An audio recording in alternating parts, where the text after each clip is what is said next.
Hi everyone, it's me. For those of you who don't know me, my name is Alanna and I'm a Canadian, but I have been living here in the UK for the last 6 years. And today we are talking about what it's like to live with a foreigner and specifically how words are different. So I have 8 words that my partner and I say differently. If you like this video and you want to see more videos of what it's truly like being a foreigner living in the UK, please consider subscribing.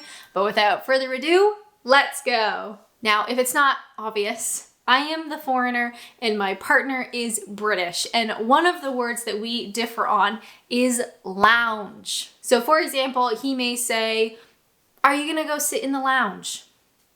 Should I do that with an accent? Are you gonna go sit in the lounge? I'm so sorry, that is like not even close. To me, as a Canadian, as a North American, I still say living room. It's quite a lot longer than lounge. Like lounge is like right to the point. It's a short word. It's just like easy to say, yet I still say living room. It's just, that one's still normal to me. And it's actually this word that made me think of this video idea. We were talking the other day, are you gonna sit in the lounge? And I said, you know what? Lounge. There's a video idea here, I think. Next up, a word that we say differently is film. Yes, film as in movie. So he might say, do you wanna watch a film tonight? Is there a film you'd like to see?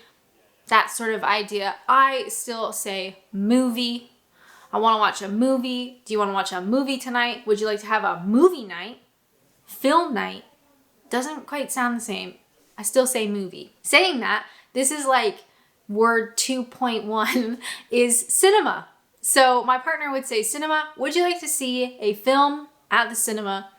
I would say, would you like to see a movie? Guess what? At the movie theater. Movie theater is what Canadians and Americans would say. It's quite obvious what it is. I mean, it's a movie theater. Cinema, however, is such a great word. It's one word, you know exactly what it is. Would you like to see a film at the cinema? Let's go to the cinema. I have started to sort of say cinema because it's just so much easier.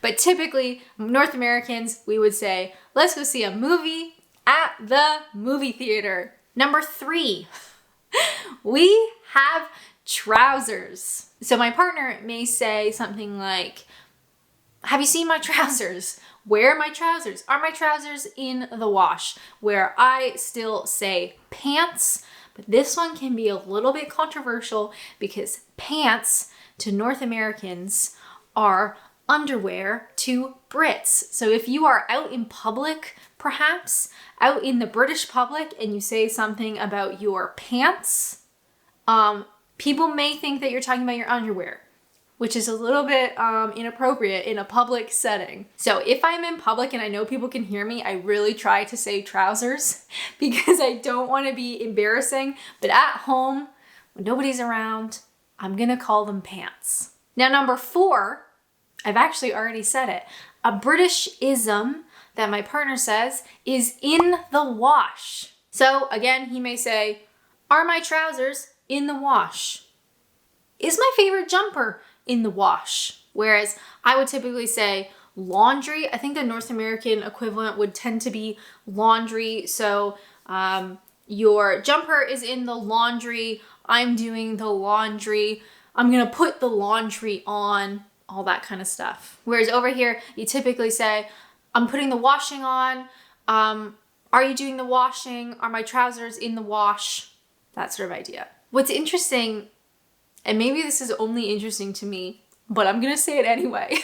What's interesting about language is that, in my humble opinion, anybody's vocabulary, anyone's accent or language choice is not set in stone. So of course, on this channel, we talk about me a lot. I talk about myself almost constantly. And I talk a lot about words that I use that are different, British words or British slang that I use, or Americanisms that I still say, all that kind of stuff, like how my language and vocabulary and voice is changing, because my voice is different.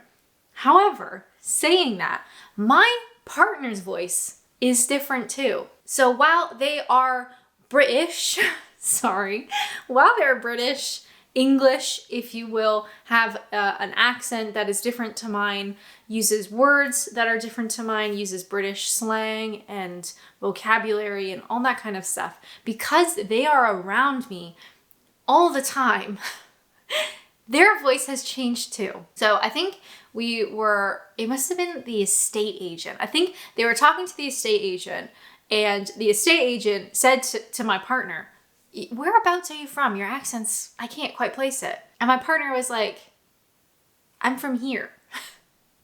Like right here.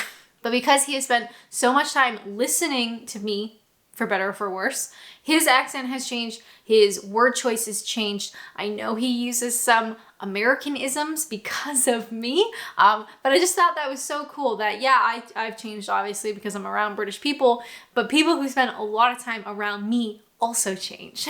Next up on our word list, number 5, is washing up. So my partner will typically say, "I'm gonna do the washing up." Are you doing the washing up? This needs to be washed up, whatever. Washing up, typically. Whereas North Americans, Canadians, Americans, we typically say, "do the dishes." So in both instances, you are washing the dishes, but we drop one of the words. So Brits say washing up, Americans, Canadians say doing the dishes, but you are washing the dishes. Does that make sense? Doing the dishes or doing the washing up? Fascinating. Now, number 6 always confuses me. Maybe in a couple of years it won't, but it still does now, is when my partner says things like half past. Half past what? So here in the UK, lots of people tend to say half past, my partner included. So half past as in the time.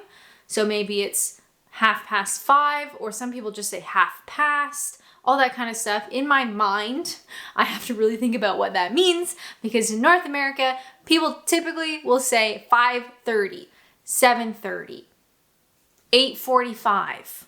If we're gonna get even more niche. But when we're talking about half past, 5:30. This one I don't really like, because half past, sometimes I don't know what time it is.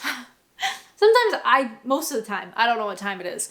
And to say half past is just like a little bit too ambiguous, where I'd much rather somebody say 5:30 or 8:30. We're gonna meet at 9:30. It's very obvious what time they're talking about, rather than half past, where I'm kind of like, what hour? What time are we talking about? So half past specifically, but we also have quarter past or quarter to in the same sort of idea. All of those make me a little bit confused. Okay, I'm just half past. I'd rather have 5:30, 7:45, 8:25, 8:15. Just say the number, please. Number 7, we have fortnight. And no, not that fortnight. Now, if you actually Google fortnight, Google thinks you're an idiot and you mean that fortnight. But no, we are talking about 2 weeks. So in a fortnight, we have that event in a fortnight, whatever, 2 weeks for North Americans. 2 weeks, again, for some reason, it just seems more specific to me. But of course, fortnight, 2 weeks, fortnight.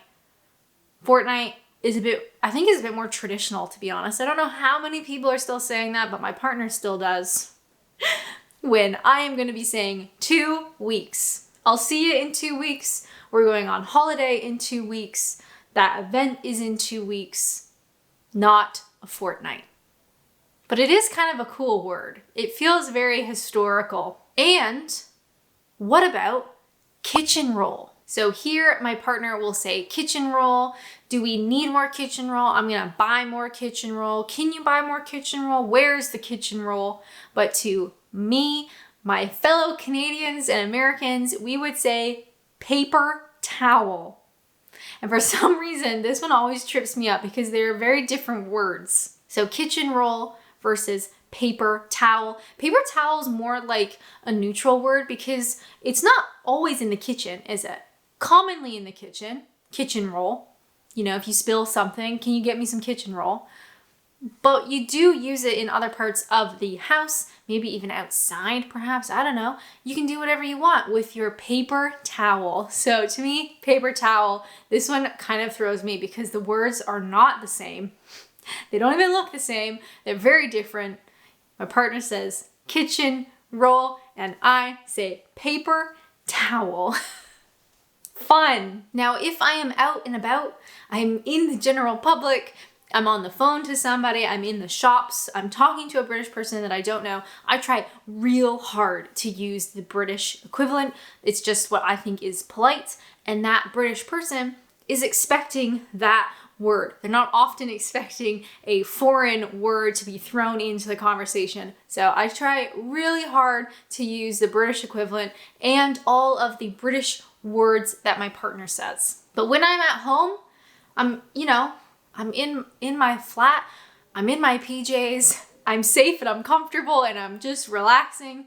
I usually just say whatever words come to mind. Some of them are British. Over the years, I've been picking up more British words, but still quite a few of them are the like Americanism equivalent.